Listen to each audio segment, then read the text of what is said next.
So, ladies and gentlemen, on today's episode, we are celebrating a well-deserved victory by Samuel Eto'o, as he is now one of the executive members of the CAF. This victory is one that was almost impossible, as initially he was declared as ineligible for the post. This is a report on Amios and Doris, but before getting to the video, make sure to like and subscribe to the Next Generation Media channel so you don't get missed out on any of our subsequent videos. Samuel Eto'o is one who has made headlines in football, not just in the game, but also in the administrative sector of the game. He has played in top clubs such as Barcelona, Chelsea, Inter Milan, Real Madrid. And when he entered the administrative sector, he became the president of FECAFOOT in Cameroon. That's in 2021. Last year, 2024, he had a lot of heat on his seat from the FIFA and the CAF, where he had a lot of accusations that were labeled against him. He had bans that were placed on him. So we have this article by the Associated Press that talks about all the controversies he was involved with last year. And the article reads, in September, he was banned by FIFA from attending any national team games for 6 months after being judged to have breached disciplinary rules relating to offensive behavior and violations of the principles of fair play and misconduct of officials. In July last year, CAF fined the 4-time African Footballer of the Year $200,000, saying he had seriously violated the principles of ethics, integrity, and sportsmanship by becoming a brand ambassador for a betting organization. Eto'o's lawyers said in February the fine had been squashed on appeal. So he was a brand ambassador, I believe, for 1xBet, and because it is against the policy of the CAF, they put a ban on him and gave him that fine of $200,000. But on the appeal, the fine was being squashed, as the lawyers who called it. So we see from all these sanctions and bans and him not being a good sportsman that was being reported last year, there was an ineligible claim placed on him for that he would not be able to become one of the executives of the CAF. But against all odds, he was elected on March 12th as one of the executives when the ban was lifted a week before he was elected. We had the sports star who reported on this.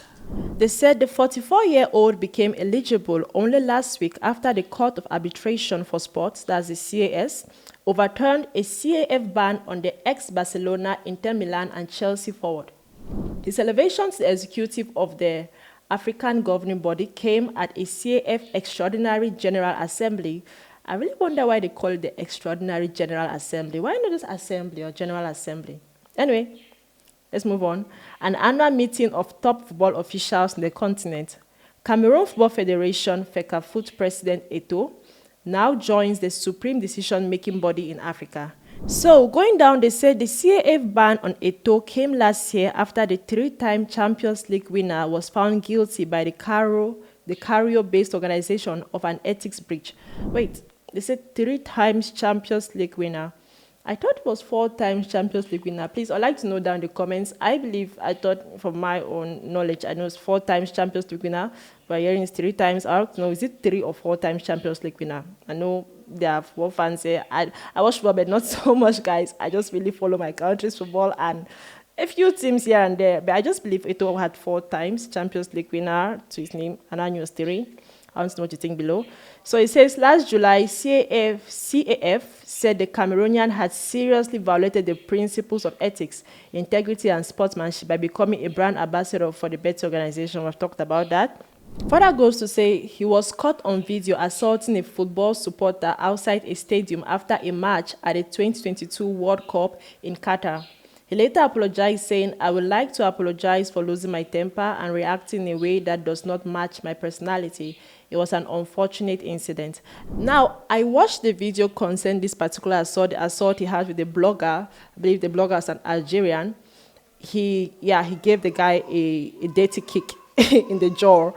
And when I watched the video, many people were like, this is like very disgraceful for a high official like himself to get involved with such actions like beating up on a blogger. But I remember someone always says that the reason why children nowadays are very decadent is because men have stopped beating up other men for doing stupid things. Like you have everybody that respect people's privacy. I'm not saying I'm supporting violence, but when I watched that video, you get to find out that the blogger was in his face. He totally said some words where you go and find videos concerning this particular assault that they said he assaulted the person, and it was an assault. He beat the person up. He gave the person a kick. When you go and find videos under this, you find out that you don't even get what the exchanges that were being made.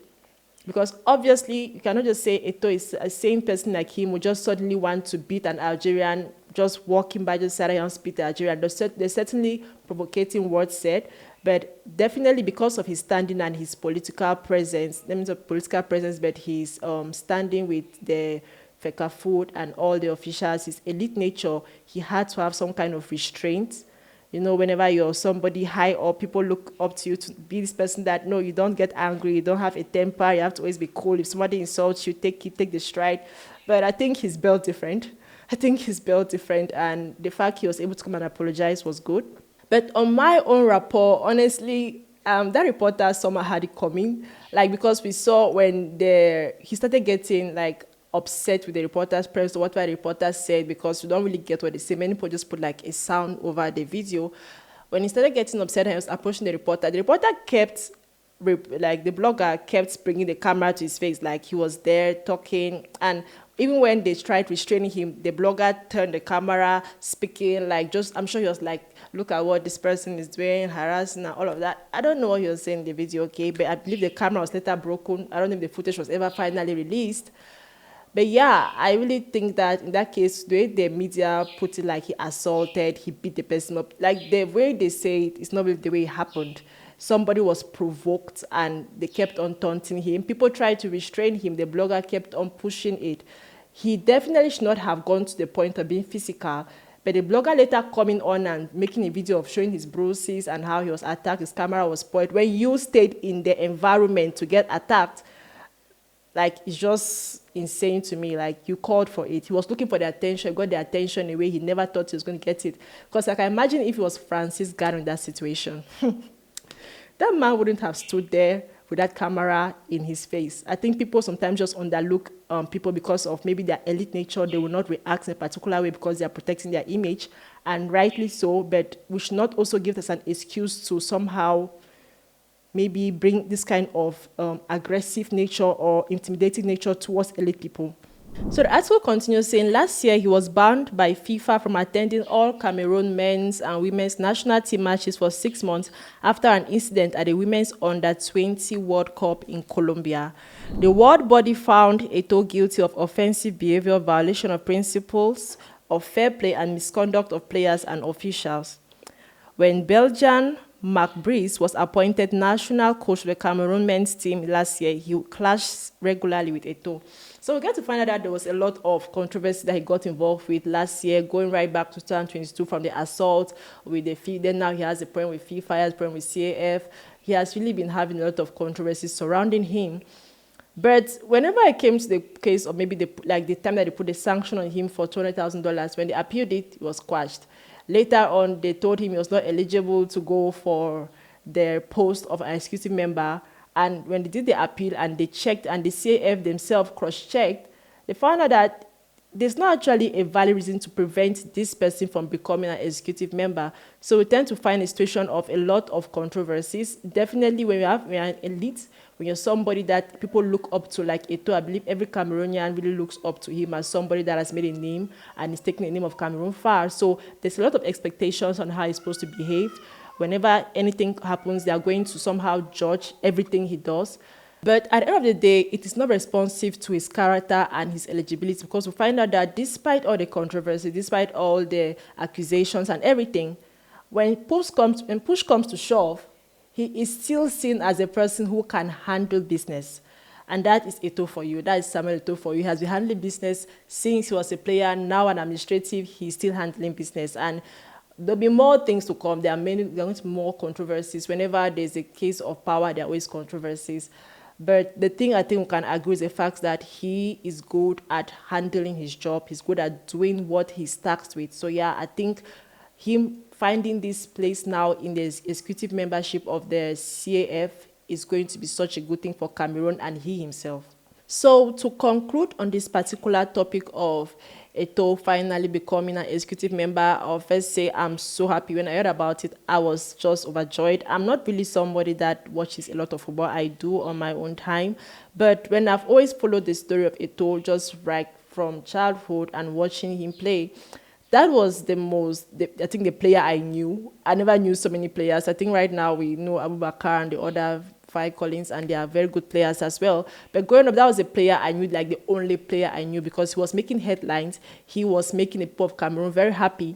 And if I'm looking from where he came from, coming from a poor background, making a name for himself as a footballer, then as an administrator, not just nationally but internationally, helping Africa, helping Cameroon, he has shown that he has the people at heart so many times.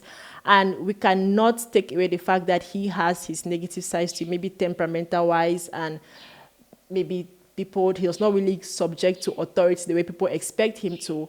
But we can all agree that Samuel Eto'o is somebody for the people, and he has proven that so many times when he's on the field and when he's out of the field. So this is a good news today, guys. No, not bad news today. It's a good news day. But that's all for the video, guys. I'd like to know how you feel about finding out that Samuel Eto'o is now an executive member of the CAF. Drop your comments down below so we all can celebrate this particular victory. Or maybe you're not so happy that he's part of the executive members. You can still drop your comments below. It's a free space. Let's all discuss. But before you go, make sure to like and subscribe to the Next Generation Media channel so you don't get to miss out on any of our subsequent videos. Bye.